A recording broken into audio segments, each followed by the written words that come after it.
Hello दोस्तों, हमारे YouTube channel success life में आप सभी का एक बार फिर से स्वागत है। दोस्तों, आप अपनी लाइफ में कुछ नया सीखना चाहते हैं तो चैनल को सब्सक्राइब जरूर करिएगा। दोस्तों, क्या हम अपने मन में आ रहे गंदे और अश्लील विचारों को रोक सकते हैं? आज के दौर में खुद को गंदे विचारों से बचाना बहुत बड़ी बात है। चारों तरफ सोशल मीडिया के कारण अश्लील और गंदे विचारों की भरमार है।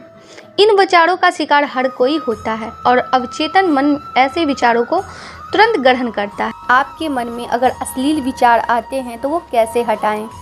मनुष्य का मन बहुत ही चंचल होता है और इसलिए मन में कई तरह के विचार उत्पन्न होते हैं।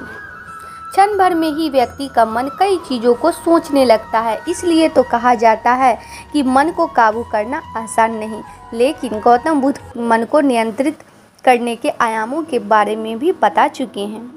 मन में विचारों का आना गलत नहीं है कि लेकिन मुश्किल तब हो जाती है यह विचार ऐसी परिस्थिति में गलत होते हैं जब मन में अश्लील विचार आते हैं। कभी कभी तो ना चाहने के बावजूद भी मन में अश्लील विचार आते हैं। अगर आपके मन में भी ऐसी विचार आते हैं, क्या अपने दिमाग को इस प्रदूषण से बचाया जा सकता है?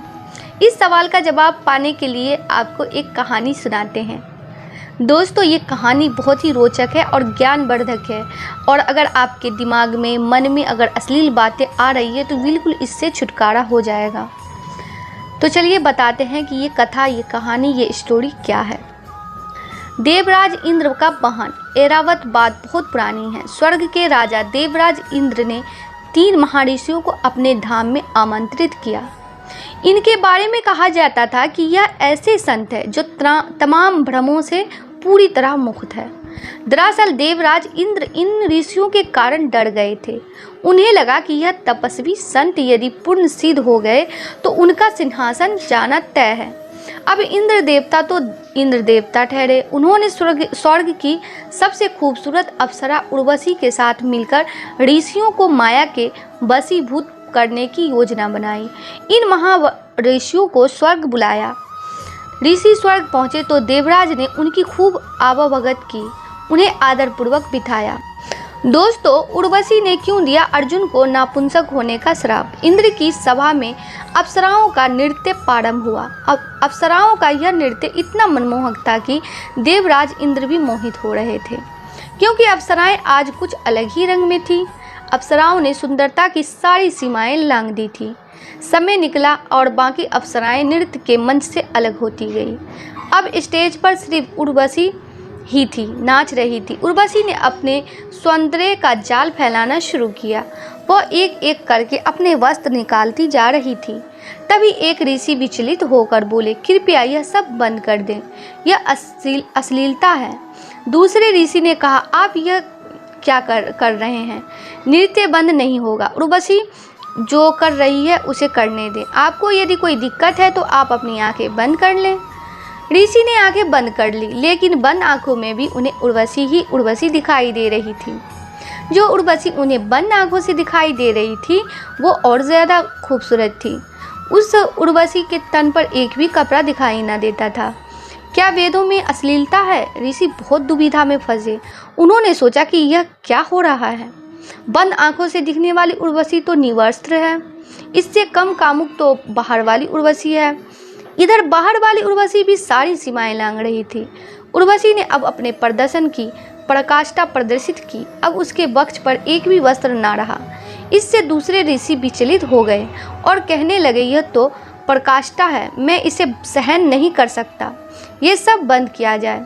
तब तीसरे ऋषि बोले, यदि आपको ज़्यादा समस्या है तो आप अपनी आंखें बंद कर लीजिए, लेकिन यह नृत्य नहीं बंद होगा। दूसरे ऋषि ने भी आंखें बंद कर ली, लेकिन बंद आंखों से उन्हें उर्वशी का वो रूप दिखाई दिया जो जीती जागती उर्वशी से ज़्यादा कामुक थी। बाहर वाली के तन पर कुछ कपड़े तो थे। दूसरे ऋषि बहुत विचलित हुए। इधर तीसरे ऋषि उर्वशी का नृत्य अश्लीलता से देखते रहे। पौराणिक कथाएं में पिता के वीर और माता के गर्भ के बिना जन्मे पौराणिक पात्रों की उर्वशी ने अब सारी सीमाएं लांघ दी और अब उसके तन पर कोई कपड़ा नहीं था। तीसरे ऋषि तब भी विचलित नहीं थे और वह बहुत ध्यान से नृत्य देख रहे थे। उर्वशी अचंभित थी, आखिर इस अवस्था में मुझे नाचते देखने के बावजूद भी तीसरे ऋषि विचलित क्यों नहीं हैं? ऋषि ध्यान से देख रहे थे। उनके मन में ख्याल था कि शायद और कुछ भी होगा जो उर्वशी उतारेगी। शायद उर्वशी अपनी चमड़ी उतारेगी। देखूं तो आखिर इस चमड़ी के अंदर और क्या है।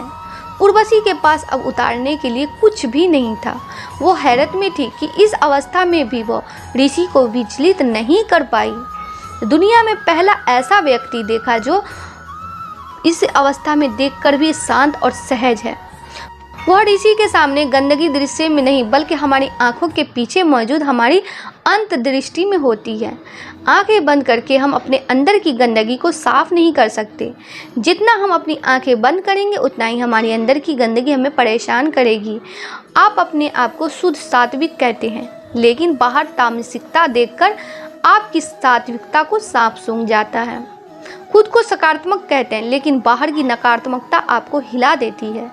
यकीन मानिए, यदि आपको बाहर की नकारात्मकता अश्लीलता से असहजता होती है तो यह असहजता आपके अंदर की गंदगी के कारण है।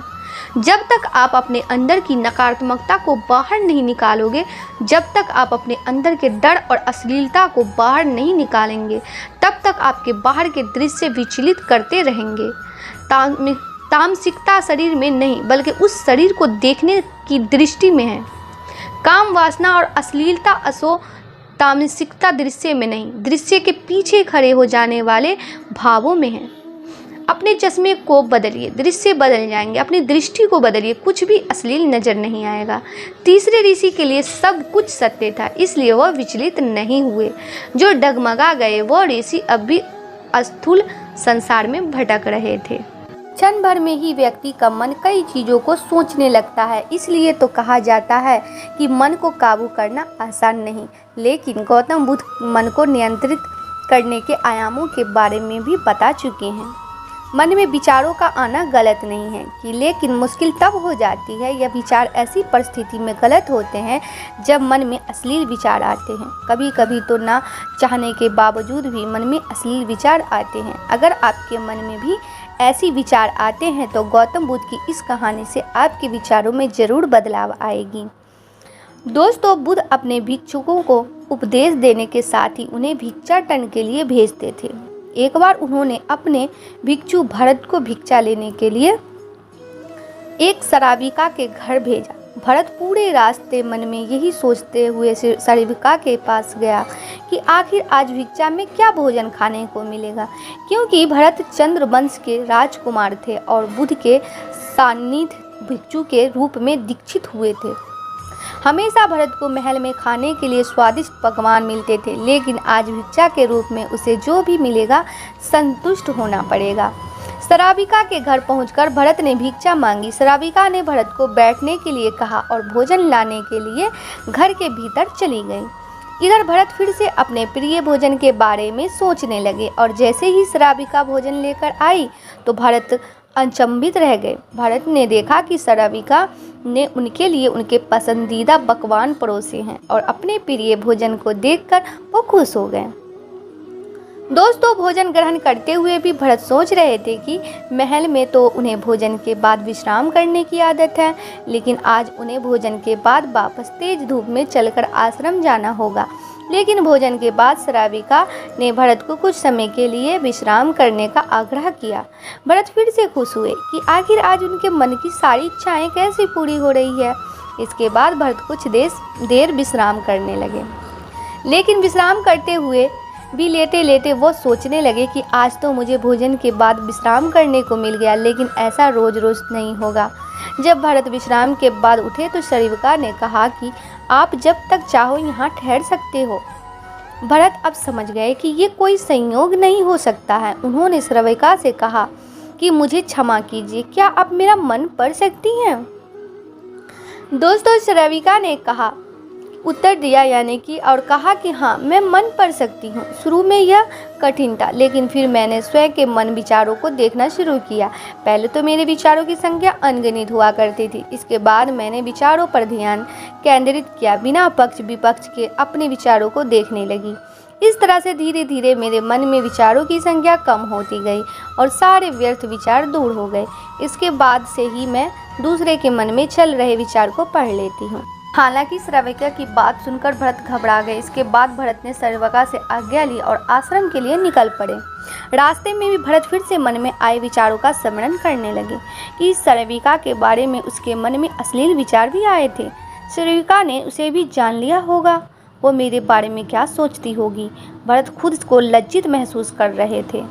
भरत ने आश्रम पहुंचकर गौतम बुद्ध से कहा कि अब मैं कभी भिक्षाटन के लिए नहीं जाऊंगा। बुद्ध ने भरत को पास बुलाया और कहा कि क्या हुआ है, तुम मुझे सारी व्यथा बताओ। भरत ने सारी बातें बुद्ध को बताई। उसके बाद बुद्ध ने कहा कि अगले 1 हफ्ते तक तुम भिक्षाटन के लिए उसी श्रविका के घर जाओगे, लेकिन तुम्हें इस बात का ध्यान रखना होगा कि कल भिक्षाटन के लिए जाते हुए तुम अपने चित्त को पूरे होश में रखना। तुम्हारे भीतर क्या विचार उठे उन पर ध्यान केंद्रित करना, और यह भी ध्यान रखना कि तुम्हारे मन में कौन सी वासना उठ रही है। तुम कल इन सभी चीज़ों को ध्यान में रखकर जाना और इसके बाद मुझे वापस आकर बताना। अगले दिन भारत भिक्षाटन के लिए गए। बुद्ध के बताए हुए अनुसार वह पूरे रास्ते अपने होश को जागृत रखते हुए चल रहे थे।